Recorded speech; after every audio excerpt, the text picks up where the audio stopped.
ప్రపంచంలో మనం ఎవరి మీద కోప్పడ్డా అందరూ మనని శత్రువులాగో పరాయి వ్యక్తిలాగా చూస్తారు. మన వైపు కూడా చూడరు, మాట్లాడడానికి ఇష్టపడరు. కానీ అమ్మని ఎంత తిట్టినా, ఎంత బాధ పెట్టినా, ఎన్నన్నా పట్టించుకోకపోయినా, మనం ఆవిడకంటూ ఏదీ చేయకపోయినా ఆమె మనసు మట్టుకు వెళ్ళలాగే ఉంటుంది.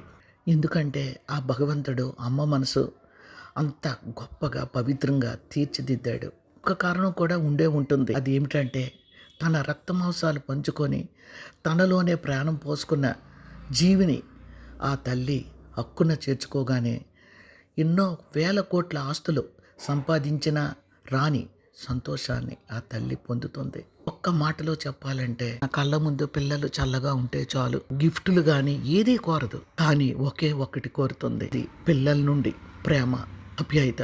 అంతకు మించి తను ఏది ఆశించదు కూడా. మరి అమ్మని బాగా చూసుకుందామా? ఆకాశానికి హద్దులు లేనట్లే అమ్మ ప్రేమకు కూడా హద్దులు లేనే లేవు. అంటే ఇష్టపడని వాళ్ళు ఎవరుంటారు చెప్పండి? అందుకే ఒక్క నిమిషం కథలో అమ్మ గురించి నేను చెప్పాలని అనుకుంటున్నాను. అమ్మ కథలో విని మీ అభిప్రాయం చెప్పండి.